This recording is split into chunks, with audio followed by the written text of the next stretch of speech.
तो आदाब, नमस्कार, गुड इवनिंग, सत श्री अकाल। एक बार फिर आप तमाम लोगों का स्वागत है क्राइम तक की कहानी के इस एपिसोड में। उम्मीद है पूरी फैमिली अच्छी होगी, अपना और अपनों का ख्याल रख रही होगी।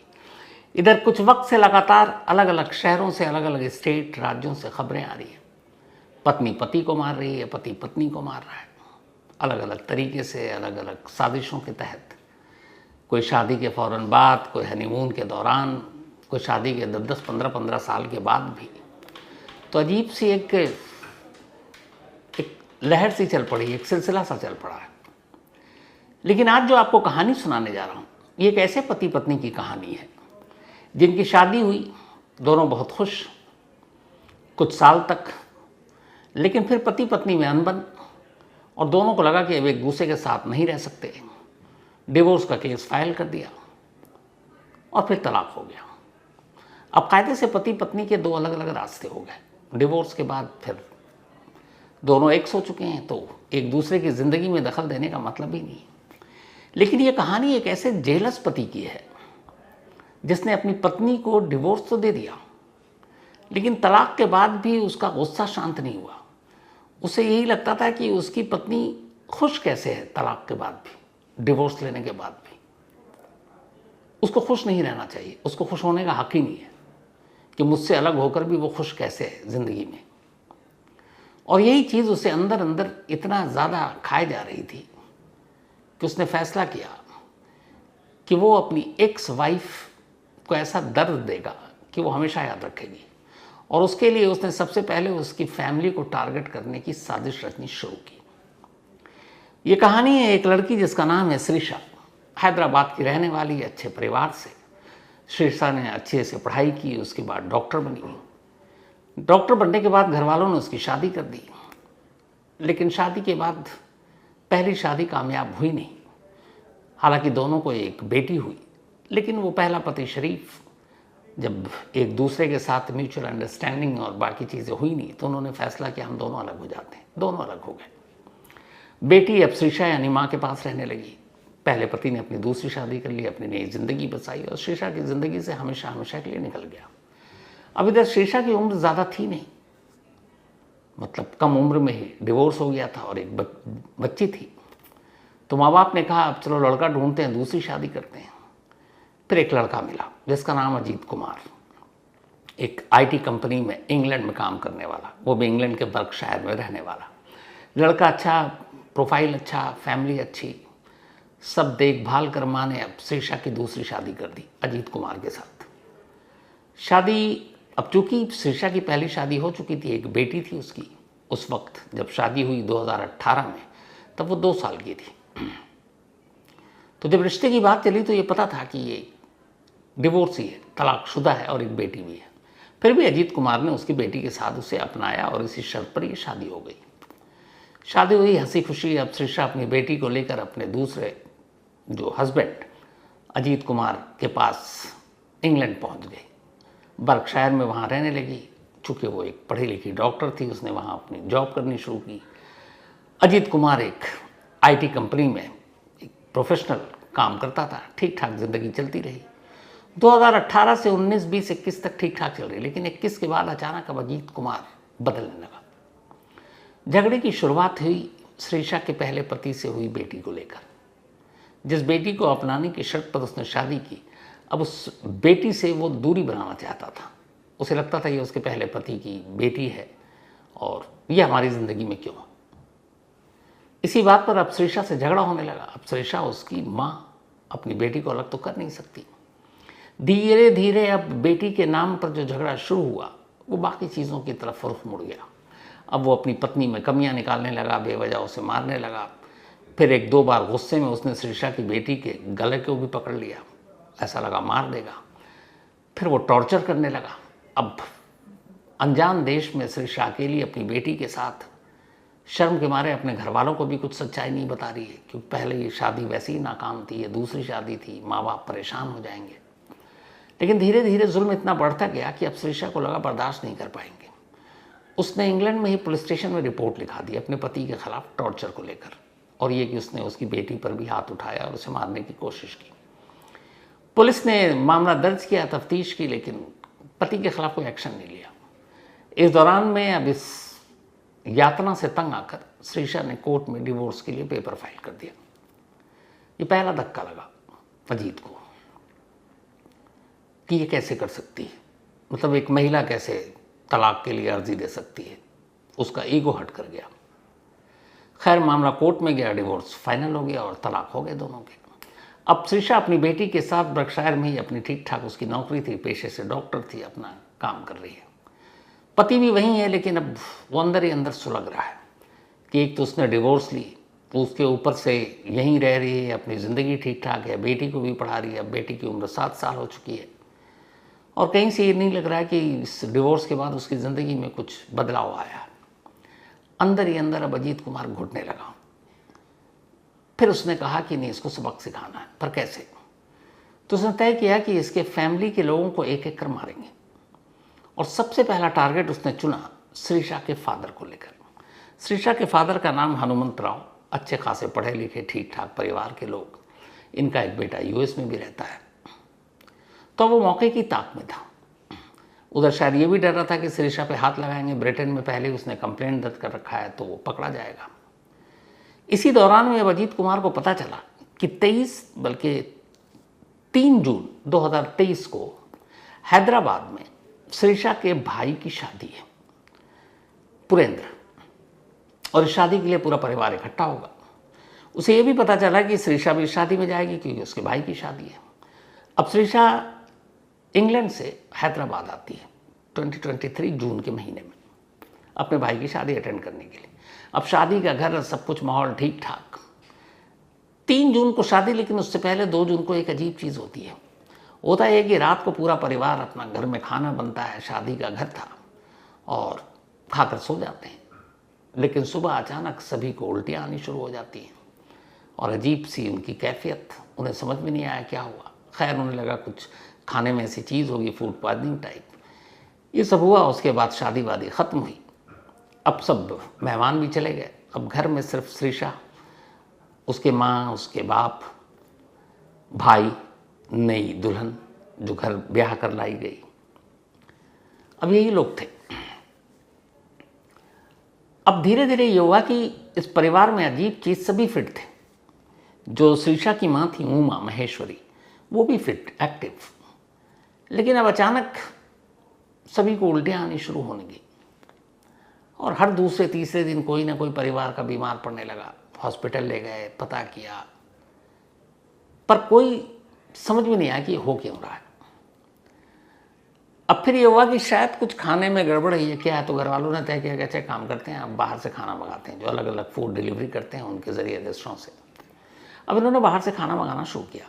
जब बाहर से खाना मंगाना शुरू किया तो किसी को उल्टी नहीं, सब ठीक। उन्हें लगा ये क्या है। धीरे धीरे वक्त बीता, सब कुछ ठीक होने लगा। फिर एक रोज़ ये हुआ कि अब बहुत हो गया, अब ये वहम, चलो घर का खाना खाते हैं। फिर उन्होंने घर का खाना बनाया। अगले दिन फिर सब बीमार। अब उन्हें कुछ गड़बड़ लगा, तो इसके बाद फिर इन्होंने बाहर से खाना मंगाया। बाहर से खाना आया, इन्होंने खाया, फिर ठीक। अब चूंकि श्रीषा एक डॉक्टर थी, उसे बहुत लेट समझ में आया और उसकी माँ सबसे ज़्यादा इस चीज़ से अफेक्ट हो रही थी। तो उसने कहा कि इस खाने को टेस्ट के लिए भेजते हैं। तो घर के पानी, जो बाहर से खाना मंगाया, टेस्ट जो बाहर से आया था, उन सबको भेजा। नॉर्मल निकला, कुछ भी नहीं। अब उसकी एक और दोस्त थी, उसने कहा क्या बात है, पूरी कहानी उसने बताई कि ऐसा हो रहा है कि सब ठीक, सब फिट, लेकिन अचानक अब खाना खाते हैं और उल्टियाँ, और माँ तो ज़्यादा। इसी दौरान में माँ बीमार पड़ी और फिर 3 जून की शादी थी और लगभग 1 महीने बाद 5 जुलाई को श्रीषा की माँ उमा की अस्पताल में मौत हो गई, यही खाने और उल्टी और इन सारी चीज़ों से। उधर उसके एक भाई का वेट लगातार गिरने लगा। अब ये भी, वो भी ठीक ठाक, वेट गिर रहा है। माँ की डेथ हो गई, पिता भी थोड़े बीमार।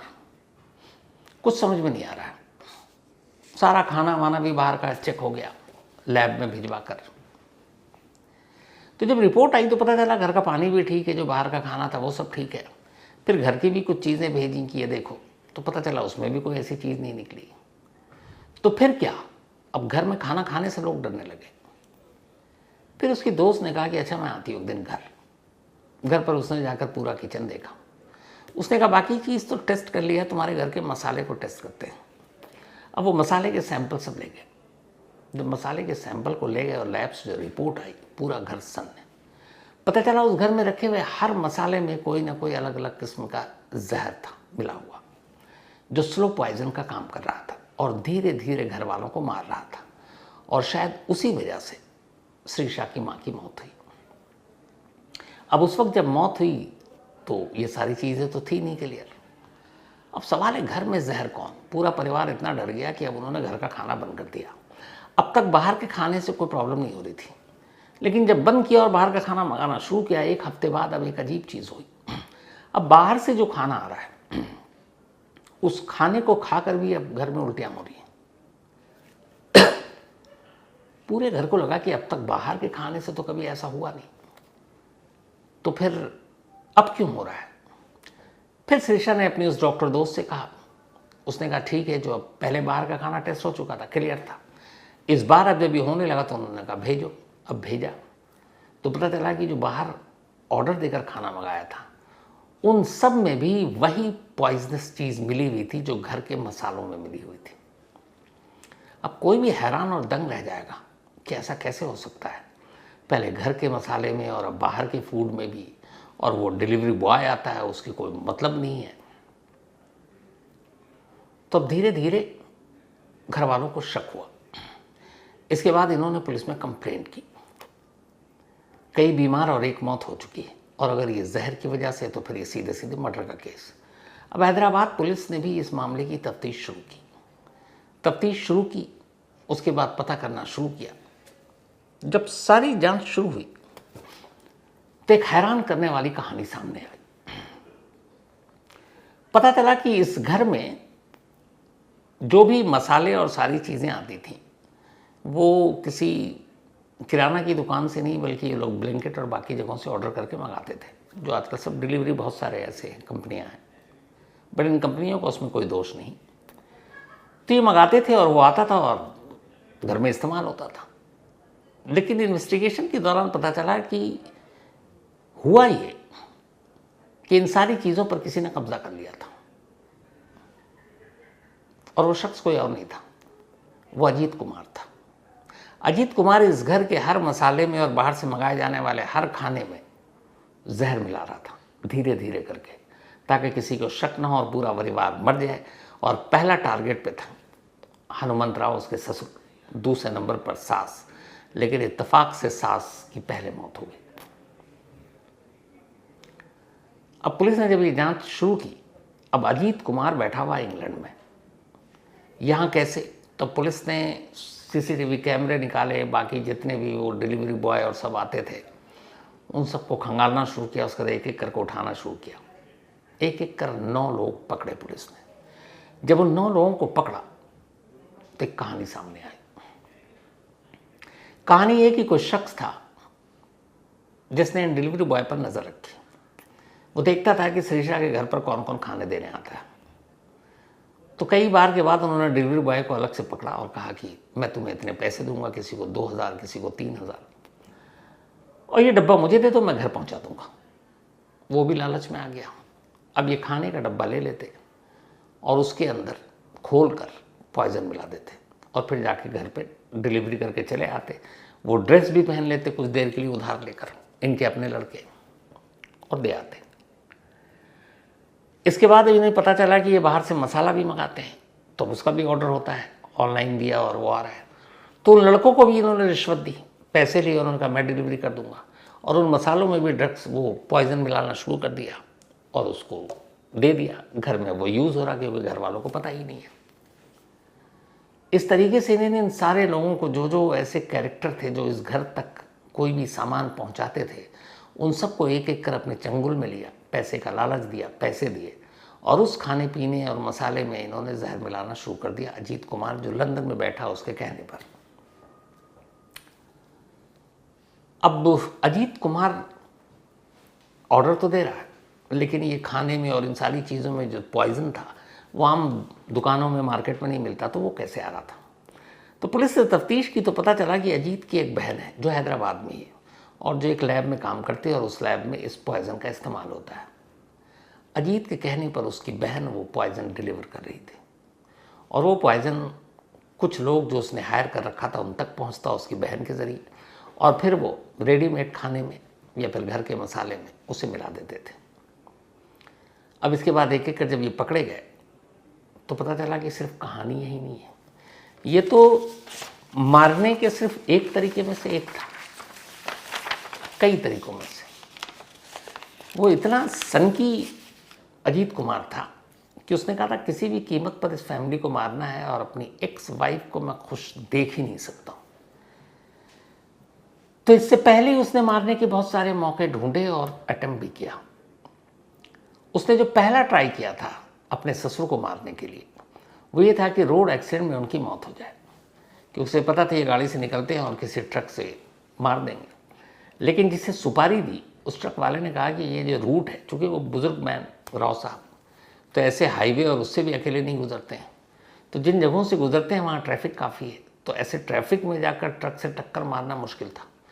तो उसने लास्ट में वो हाथ खड़े कर लिए, उसने बोला ये रोड एक्सीडेंट का केस नहीं हो सकता हमसे, क्योंकि बहुत दिनों तक रेकी कर ली, किसी सुनसान और हाईवे की तरफ वो जा ही नहीं रहे, और भीड़ भाड़ वाली जगहों पर अगर मारूंगा तो पब्लिक पकड़ लेगी और मुझे ही पीट देगी ड्राइवर को और मार देगी। तो पहला ख़त्म हो गया। फिर दूसरा आया, घर में कुछ लोगों को बीमारी भी थी अलग अलग मांसपेशियों की, कि इनको इंजेक्शन दिया जाए, और वो मांसपेशियों के लिए ख़ास दवाई आती है, इंजेक्ट किया जाता है, अगर वो गलत तरीके से दे दिया जाए तो लोगों की मौत हो जाती है। तो 5 अटेम्प्ट किया वो इंजेक्शन देने का, लेकिन 5वां अटेम्प्ट नाकाम रहा। पढ़े लिखी फैमिली थी, अपने जानने वाले डॉक्टर से और वो इंजेक्शन और वो सारी चीज़ें चेक करके ही वो लेते थे, तो वो कभी मौका ही नहीं मिला। तो 2 अटेम्प्ट फेल हो गया। फिर राव साहब को मारने के लिए उनका एक आम का बाग था, गार्डन, तो वहाँ वो अक्सर जाते थे। तो ये हुआ कि वहाँ कोई होता नहीं है, तो वहाँ जिस जगह पर वो ठहरते थे एक छोटा सा हट वट बना हुआ था कि उसमें आग लगा दो और वो जल कर मर जाएंगे। तो वहाँ ये कोशिश हुई लेकिन वो बचकर निकल गए। तीसरी कोशिश नाकाम। चौथी कोशिश में फिर ये हुआ कि अब कॉन्ट्रैक्ट किलर को ढूंढो जो मारेगा। अब कॉन्ट्रैक्ट किलर को पकड़ा गया, लेकिन कॉन्ट्रैक्ट किलर एंड टाइम पर धोखा दे गया। उसने कहा ये काम मुझसे नहीं होगा। 4 अटेम्प्ट नाकाम हो गए। अजीत कुमार परेशान ब्रिटेन में बैठा हुआ, उसे बर्दाश्त नहीं कि यहाँ उस घर में शादी है, लोग खुश हैं और उसकी बीवी कैसे खुश है। मेन उसे इस बात की जलन थी, और बीवी को पहले इसलिए नहीं मारना चाहता था क्योंकि वो बीवी को दुखी देखना चाहता था, और दुखी तभी जब उसका अपना परिवार उसे एक एक कर छिन जाए। 4 कोशिश नाकाम हो गई। तब उसने 5वीं कोशिश और 5वीं प्लानिंग की, और वो ये कि पूरे परिवार को एक एक कर जहर देकर मारा जाए और किसी को शक नहीं हो। तो पहले उसने अपने ही एक्स वाइफ के घर पर मसालों में जो बाहर से ऑर्डर देकर मंगाएगा उसमें जहर मिलाना शुरू किया। फिर चूँकि फादर इनके बीच में अमेरिका से आए थे, तो वो कुछ खाने के शौकीन तो बाहर से मंगाते थे। अब उसको मेन टारगेट था ससुर साहब घर का खाना ही नहीं खा रहे, तो उसे लगा ये तो गड़बड़ हो जाएगा, और सास खाने लगी जिसकी वजह से मौत हो गई। तो जब उन्होंने बाहर से मंगाना शुरू किया तब उसने कहा नहीं, बाहर के खाने में मिलाते हैं। अब उसके लिए उसने डिलीवरी बॉय के साथ साजिश रची, उनको पैसे दिए, उनसे खाने लिए, अपने लड़कों से डिलीवर कराया और उसमें जहर मिलाना शुरू किया। तो ये 5वीं कोशिश थी जिसमें ससुर तो नहीं, सास की मौत हो गई, 2 लोग बीमार हैं। लेकिन जब ये खुलासा हुआ उसके बाद अब परिवार ठीक है। हैदराबाद की पुलिस की पूरी इन्वेस्टिगेशन के बाद ब्रिटिश पुलिस को इस बारे में जानकारी दी गई। जब ब्रिटिश पुलिस को इस बारे में जानकारी दी गई तो फिर ब्रिटिश पुलिस ने सारे सबूत देखने के बाद बर्कशायर में अजीत कुमार को अरेस्ट किया। उसके बाद जज ने उसे अगस्त तक के लिए भी कहा जेल में रखो। उसने कहा जो शख्स अपने एक्स वाइफ और उसके पूरे इन लॉज के फैमिली को इस तरीके से मारने की प्लान करे, ऐसा शख्स आज़ाद या खुला नहीं रहना चाहिए, सोसाइटी के लिए ख़तरनाक है।